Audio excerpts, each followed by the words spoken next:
안녕하세요. 교육학 밥친구 이수쌤의 맛있는 교육학 학자편. 오늘 살펴볼 학자는 타일러입니다.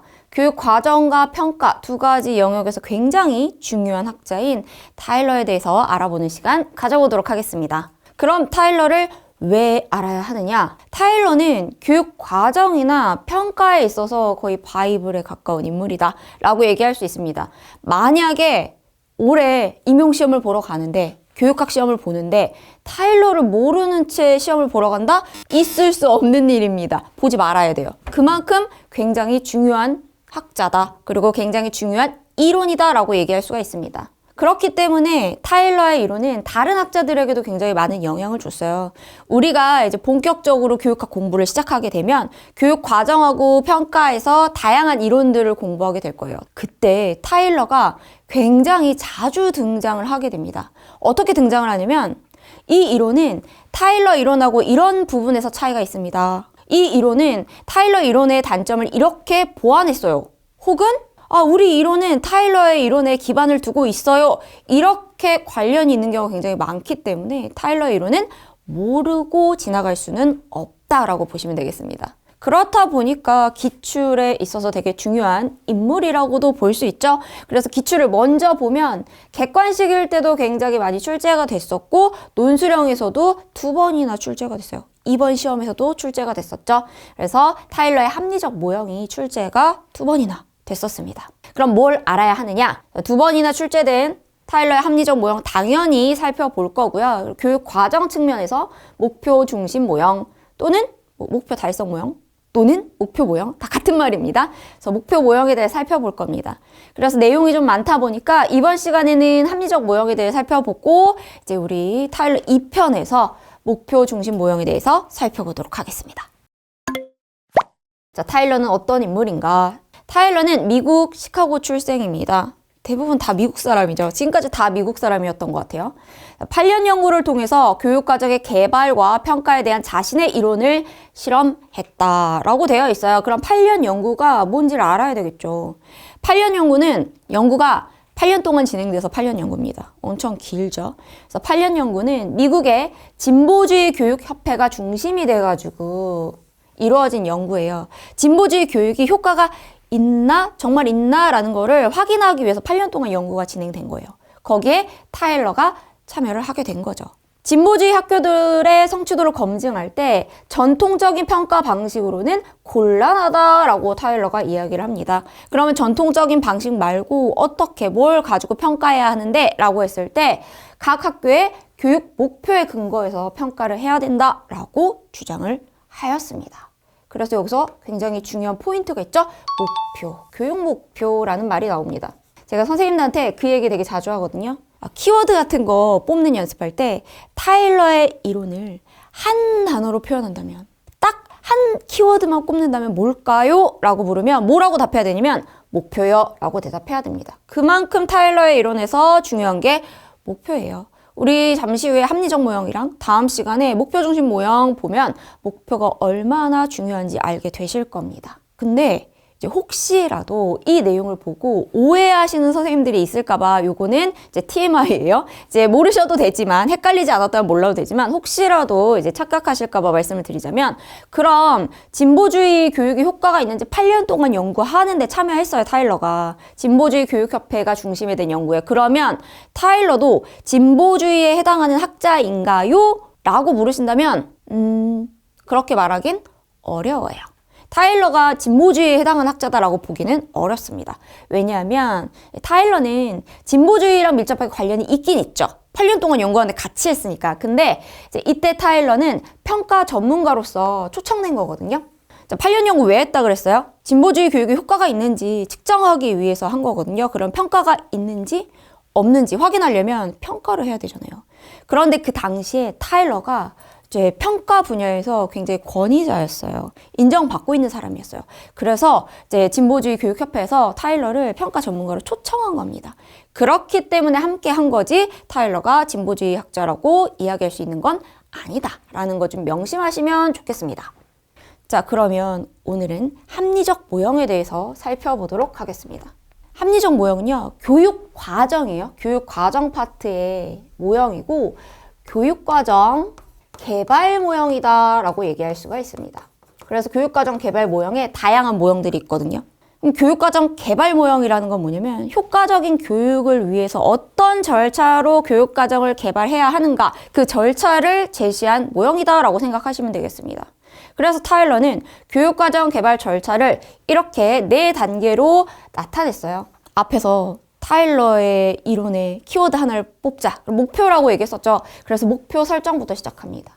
목표 설정부터 시작한 다음에 그 목표를 달성하기 위해서 필요한 학습 경험을 선정하고 그 다음에 선정된 그 학습 경험들을 어떻게 제시를 해야 목표 도달에 이제 효과적일 것인가 거기에 맞춰서 목표를 도달하기에 적합한 방법으로 조직하고 그 다음에 평가를 하죠. 그럼 평가의 기준은 뭐가 되겠어요? 역시 목표가 됩니다. 그래서 다 목표를 중심으로 이루어진다라고 보시면 되겠습니다. 그러면 구체적으로 좀 어떻게 이루어지는지 살펴보기 전에 전체적인 표를 좀 보겠습니다. 자, 절차가 4절차라고 얘기했었죠. 목표 설정, 학습 경험 선정, 학습 경험 조직, 교육 평가예요. 근데 요 위에 이제 조금 다른 색깔로 위에 설명들이 있죠. 그러면 얘네들은 뭐냐면 교육 목표를 설정하기까지의 과정입니다. 그러니까 교육 목표 설정하는 게 너무 중요하다 보니까 교육 목표를 그냥 이걸로 합시다 이렇게 정할 수가 없잖아요.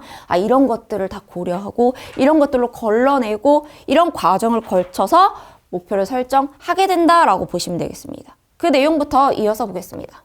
자, 첫 번째 교육 목표 설정입니다. 근데 목표를 설정할 때 뭔가 이제 고려해야 될 것들이 있잖아요. 뭘 근거로 뭘 신경 써서 목표를 설정할 것이냐.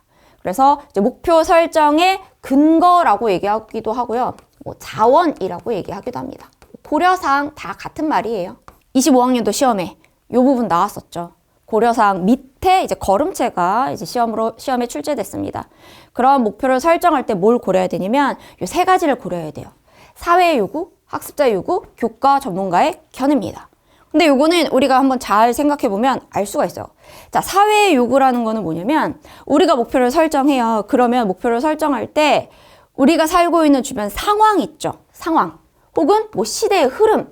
지금이 어떤 시대인지, 어떻게 돌아가고 있는지 주변과 전혀 무관하게 목표를 설정하는 것은 바람직하지 않다라는 거예요. 그러니까 지금 가깝게는 우리 지역 사회, 더 크게는 우리 국가, 더 넓게는 세계 이런 부분들을 좀 파악하고 지금 세계가 어떤 방향으로 돌아가고 있는지 우리나라가 어떤 상황인지 이런 것들을 좀 고려해서 눈치껏 목표를 설정해야 된다. 이렇게 보일 수 있겠죠. 두 번째는 학습자의 요구예요. 학습자의 요구 또는 특성. 우리 기출에서는 특성이라고 나왔었는데 같은 표현입니다. 목표에 도달해야 되는 사람은 누구예요? 학생이잖아요. 그러니까 이제 학습자의 요구, 학습자의 특성 당연히 파악해야겠죠.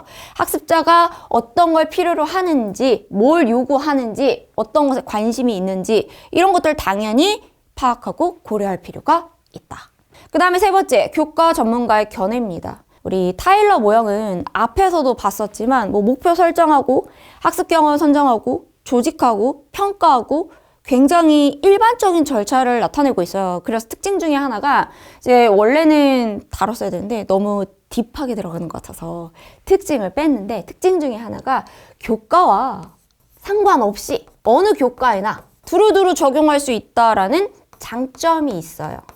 그러니까 목표 설정하고 학습 경험 선정하고 조직하고 평가하니까 국어 과목에도 쓸 수 있고 사회 과목에도 쓸 수 있고 다 적용할 수 있다라는 거예요. 그러면은 만약에 우리가 국어다 그러면 국어 과목에서 목표를 설정한다라고 했을 때 누가 인정할 수 있어야 되냐면 그 교과의 전문가들이 그 목표는 국어 과목에서 되게 중요하지. 목표 설정할 만해 라고 인정할 만해야 된다는 거예요. 국어 교과의 목표를 설정하는데 국어 교과의 전문가들 뭐 국어과 교사라던가 아니면 관련된 다른 전문가들이 그걸 목표를 설정한다고? 좀 이상한데? 문제가 있는데? 이런 것들을 목표를 설정하면 곤란하다는 거죠. 그래서 이 3가지를 고려해서 그 결과 이제 일단은 잠정적 목표가 설정이 됩니다. 아직 확정이 안 됐죠. 이제 우선이에요. 우선 딱 설정을 했어요. 그럼 그 다음에 어떤 단계를 거치게 되냐면 이제 걸러내는 과정을 거치게 됩니다. 그걸 목표 걸음체라고 얘기해요. 걸음체 하면 뭐 떠오르시나요? 저는 걸음체라고 하면 걸러낸다 그러면은 커피가 생각나요. 자, 우리가 뭐 드립커피 이런 거 마실 때 이제 거름 종이를 딱 끼우잖아요. 그리고 그 위에다 커피를 넣죠. 그리고 물을 붓죠. 그러면은 불필요한 것들, 우리가 마시기에 적합하지 않은 것들은 걸러지잖아요. 커피 찌꺼기들. 그럼 그건 버리게 되고 내가 원하는 것들만 쭉 내려가죠. 그럼 그걸 취하게 되잖아요. 똑같아요. 목표를 이제 잠정적인 목표니까 아직 확정되지 않았으니까 얘가 목표로 적합한지 한번 확인을 하는 거예요.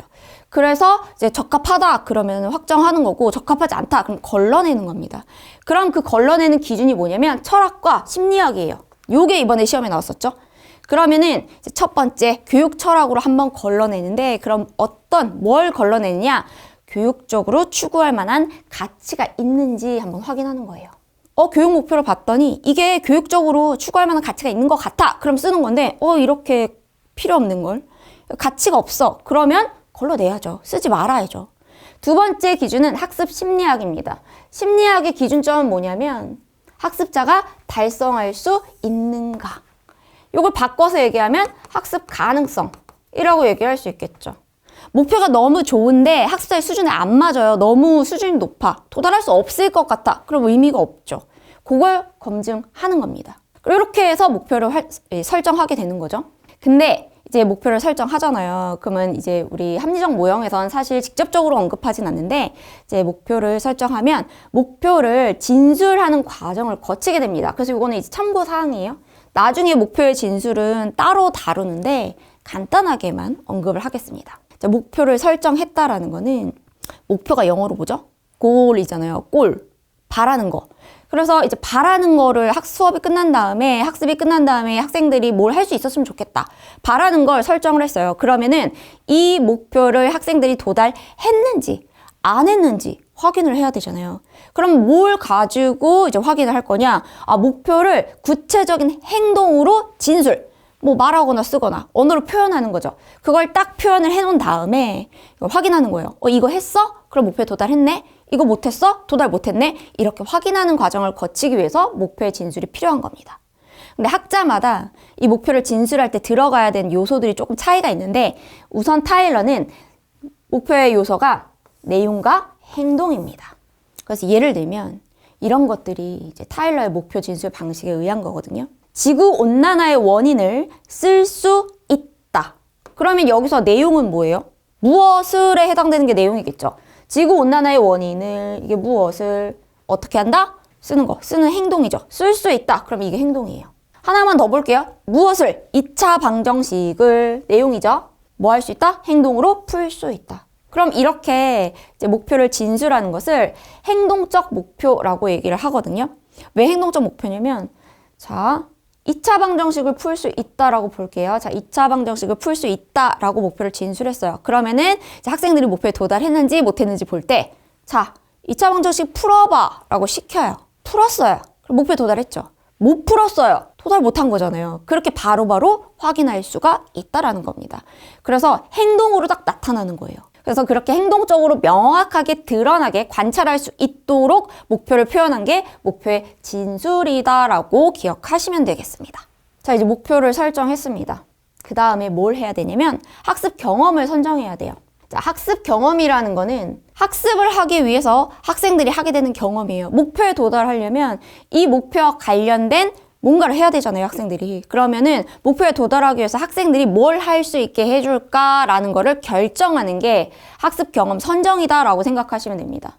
그래서 목표에 도달할 수 있는 기회를 주는 활동을 선정한다 라고 보시면 됩니다. 근데 학생들에게 어떤 경험을 하게 해줄 것인가를 결정할 때는 이 5가지 원리에 입각해서 여기에 맞춰서 경험을 선정해야 돼 라고 제시를 한 거죠. 그 첫 번째가 뭐냐면 기회의 원리입니다. 기회의 원리는 기회를 줘야 된다라는 거예요. 누구에게? 학습자에게. 학생이 실제로 해볼 수 있는 기회를 줘야 된다라고 생각하시면 됩니다. 그래서 교육 목표 달성을 위해서는 그 목표가 나타나는 행동을 해볼 수 있는 기회를 줘야 된다라는 거예요. 예를 들면 목표가 컴퍼스를 사용해서 원을 그릴 수 있다예요. 그러면 어떤 기회를 줘야 돼요? 컴퍼스를 손에 쥐어주고 자, 원을 그려봐 라고 해서 원을 컴파스 가지고 그릴 수 있는 기회를 줘야 된다라는 거예요. 근데 안 줘. 목표가 컴파스를 가지고 원을 그릴 수 있다는데 컴파스로 원을 그려본 적이 없어요. 그러고 넘어갔어요. 그러면 안 된다라는 거예요. 그래서 저는 이걸 어떻게 설명하냐면 뭘 하면 안 된다? 했다 치고 요거 하면 안 돼요. 이렇게 얘기를 하는 거예요. 안 했는데 했다 치고 넘어가자. 그러니까 이런 경우가 실제로 굉장히 많거든요. 요새는 이렇게 제가 요새는 학교 상황을 잘 모르겠지만 이제 어린이들 다니는 뭐 초등학교다 이런 경우에 이렇게 라떼는 예전에는 그런 경우가 되게 많았었어요. 그러니까 뭐 과학 시간에 과학 실험을 해야 되는데 기자재라던가 이런 것들이 잘 갖춰져 있지 않은 거예요. 그래서 수업 목표가 뭐냐면 뭐 화산 모형을 통해서 화산의 분출 과정을 뭐 확인할 수 있다라던가 아니면 화산 분출 과정을 뭐 실험할 수 있다. 뭐 이런 것들이 목표다. 그런데 실험할 수 있는 모형이 없어요. 뭐 과학실이 없어요. 그럼 선생님들이 뭐라고 얘기하냐면 있잖아. 이거 모형 가지고 실험하면 어떤 결과가 나오냐면 그래서 막 칠판에 그려. 화산이 막 이렇게 생겼는데 뭐 이런 원리에서 이렇게 막 뿜어져 나와. 알았지? 자, 이거 안 했는데 했다 치고 넘어가자. 그러면 어디에 위배되는 거예요? 기회의 원리를 충족시키지 못한 거예요. 그럼 이거는 바람직하다, 안 하다? 안 하다. 문제가 있다라는 겁니다. 실제로 해볼 수 있는 기회를 줘야 된다. 이게 기회의 원리다라고 생각하시면 되겠습니다. 두 번째는 이제 학습 경험을 하는 사람은 학생이잖아요. 그러면은 그 학습 경험은 학습자에게 만족감을 줄 수 있어야 된다는 거예요. 하는 게 즐거워야 돼. 하고 싶어야 돼. 만약에 그 학습 목표에 도달하기 위한 학습 경험을 제공했는데 학생들이 싫어해요. 불만이 많아요. 그러면 다른 경험으로 바꿔줘야 된다는 겁니다. 그래서 예를 들면 뭐 음악 시간이에요. 박자치기를 할 수 있다. 박자치기에 대해서 배우는 게 목표예요. 그러면은 이제 초등학교에서 이런 거 가지고 박자치기 연습 많이 하잖아요. 캐스터네츠 이런 거. 저는 초등학교 때 이게 너무 싫었어요. 삼총사 있죠? 제가 되게 싫어하던 음악 시간 삼총사가 있는데 탬버린, 캐스터네츠, 트라이앵글이었어요. 음악 시간에 이제 칠 때마다 현타가 오는 거예요. 아, 내가 왜 지금 이걸 치고 있어야 되나? 내가 왜 이걸 치고 있어야 되나? 재미 하나도 없다. 항상 그 생각을 했었거든요. 근데 저만 그렇게 생각하는 게 아니었었나 봐요. 음악 시간에 막 트라이앵글 쳐요. 탬버린 쳐요. 그러다가 쉬는 시간 딱 되면은 애들 다 어디 가 있냐면 음악실 뒤로 막 가요. 그래가지고 뒤에 가서 뭐 하냐면 심벌즈 쳐요. 큰 북 쳐요. 막 작은 북 쳐요. 왜? 너무 재밌어. 심벌즈 치는 거, 막 큰 북 치는 거, 작은 북 치는 거 너무 재밌는데 얘는 재미가 없어. 그러면 사실은 어때야 된다? 그러면 좋아하는 걸로 흥미를 느끼는 걸 바꿔주는 게 맞다라는 거예요. 캐스터네츠 가지고 박자치기를 하는데 만족을 못해요. 불만이에요. 재미없어요. 그러면은 더 좋아하는 거 심벌즈로 바꿔준다거나 작은 북으로 바꿔준다거나 그렇게 만족할 수 있는 경험을 제공해줘야 된다라는 게 만족의 원리입니다. 자, 그 다음에 가능성의 원리입니다. 가능성의 원리라는 거는 앞에 뭐가 생략된 거냐면 학습 가능성이에요. 배울 수 있어야 된다는 거예요. 바꿔서 얘기하면 이제 학생의 수준에 맞아야 된다는 거예요. 현재 능력, 현재 발달 수준에 적합해야 된다. 그래서 학습 가능성이 없어요. 수준에 맞지 않아요. 그럼 목표에 도달할 수 없잖아요. 그렇기 때문에 가능성의 원리가 중요하다. 예를 들어서 초등학교 저학년이에요. 초등학교 1학년, 막 2학년 이런 애들한테 이제 목표가 글씨를 바르게 쓰는 게 목표예요. 붓을 줘요. 막 붓을 주면서 자, 멋지게 글을 써봐. 아름답게, 바르게 써봐. 그러면 쓰기가 힘들잖아요. 한글 띈 지도 얼마 안 됐는데. 그러면 할 수 있어요? 없어요? 잘 못한단 말이에요. 수준에 안 맞으니까. 그러면 저학년 아이들에게는 뭐가 적합해요? 연필. 연필 주는 거예요.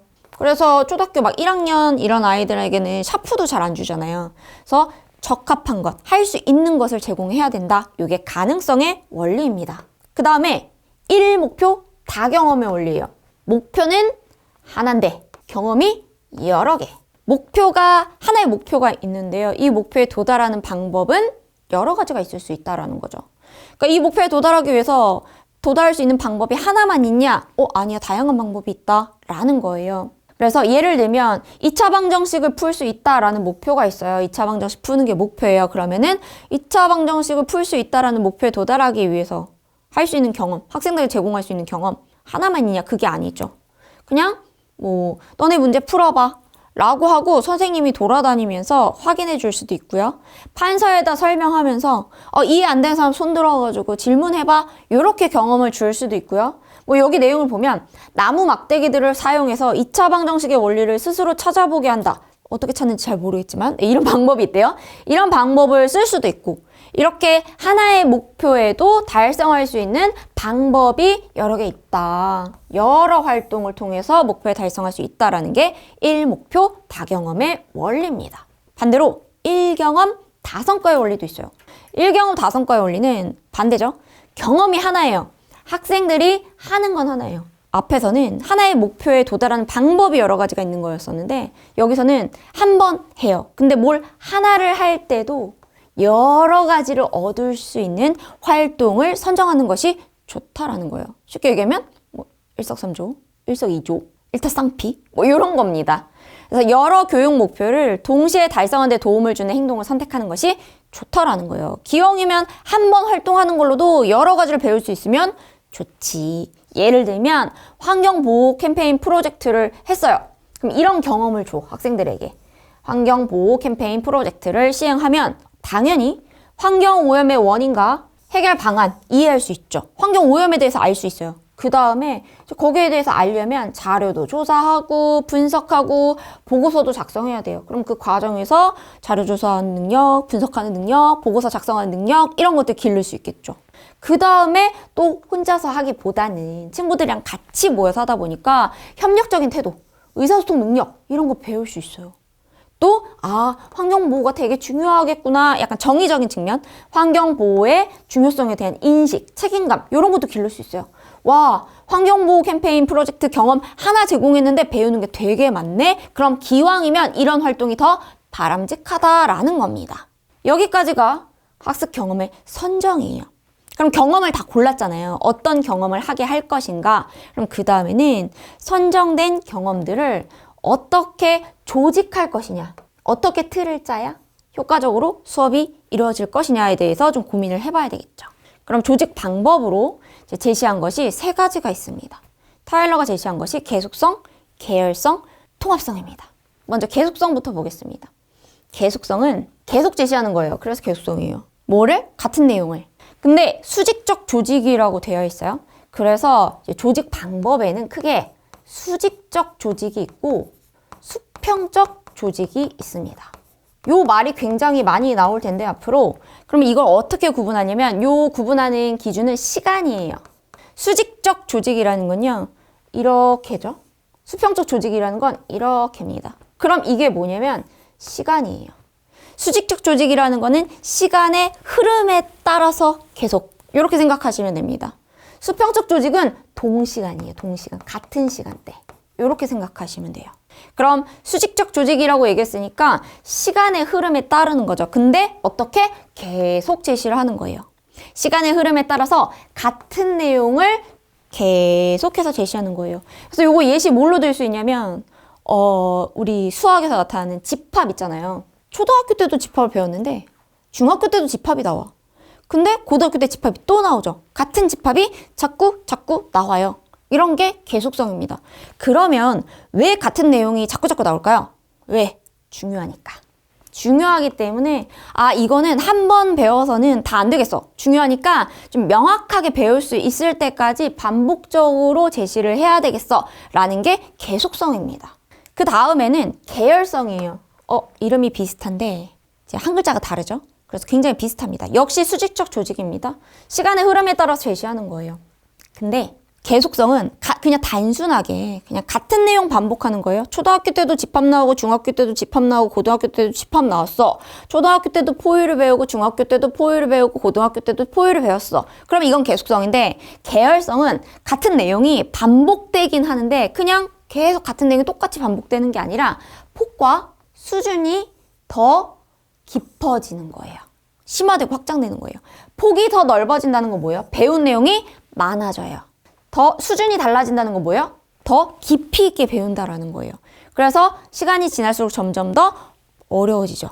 많은 내용을 배우죠. 이렇게 생각하시면 돼요. 그래서 이제 그냥 초등학교 때 배웠었던 집합, 중학교 때 또 배워요. 중학교 때 배웠었던 집합, 고등학교 때 또 배우면 계속성이지만 초등학교 때 배웠었던 집합이 중학교 때 나오면서 초등학교 때는 몰랐었던, 안 배웠던 내용들을 좀 더 배우네? 초등학교 때보다 더 어려워졌네? 그러면 계열성이에요. 중학교 때 배웠었던 집합보다 더 많은 개념을 배우네? 더 어려워졌네? 그러면 계열성인 겁니다. 마지막은 통합성이에요. 통합성은 수평적 조직입니다. 동시간대에.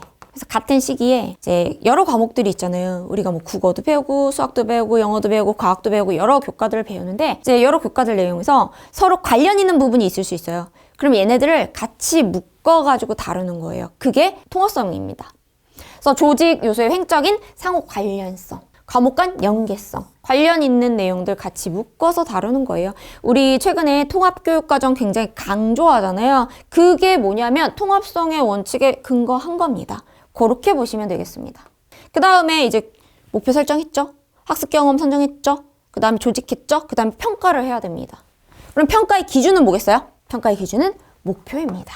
당연히 평가의 기준은 목표에 얼마나 도달했는가, 목표에 도달했는가 못했는가 이걸 보는 거예요. 그래서 교육 목표가 교과 과정이나 학습 지도를 통해 어느 정도 실행되고 있는지 확인하는 겁니다. 그래서 이제 학생이 목표에 얼마나 도달했는가를 좀 평가를 할 때는 좀 다양한 방법을 쓸 수 있겠죠.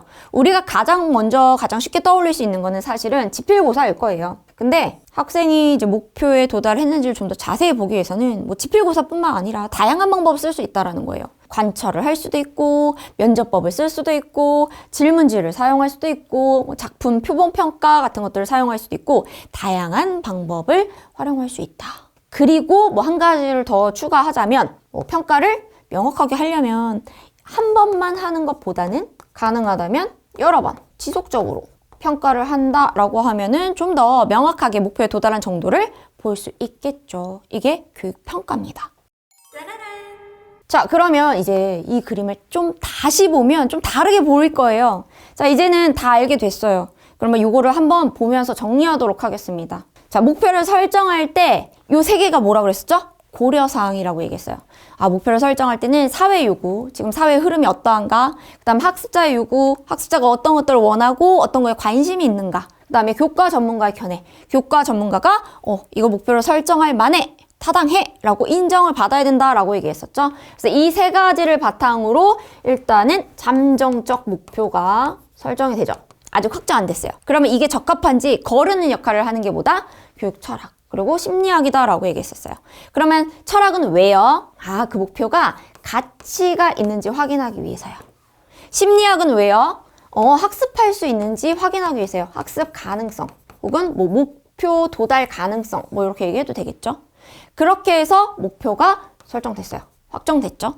그 다음에 이제 목표를 도달하기 위해서 학생들이 어떤 경험을 하게 해줘야 될까요? 이걸 고르는 거예요. 근데 이걸 고를 때 고려해야 되는 게 뭐다? 기회의 원리, 만족의 원리, 가능성의 원리, 1목표 다 경험의 원리, 그 다음에 1경험 다 성과의 원리에 맞춰서 선정을 해야 돼요. 선정했죠? 그럼 그 다음에 조직해야 되잖아요. 어떻게 조직해야 된다? 중요한 내용은 계속 반복적으로 계속성. 근데 좀 더 확장시켜서 폭과 깊이를 확장시켜서 계열성. 관련 있는 내용은 묶어서 통합성. 이렇게 기억하시면 되죠. 그 다음에 마지막으로 목표의 도달 정도를 평가한다. 이렇게 기억하시면 되겠습니다. 여기까지 해서 타일러의 합리적 모형 살펴봤습니다. 오늘 내용 보시고 혹시 궁금한 점 있으시면 여기 다음 카페에 물어보시면 질문하시면 답변 드리도록 하겠습니다.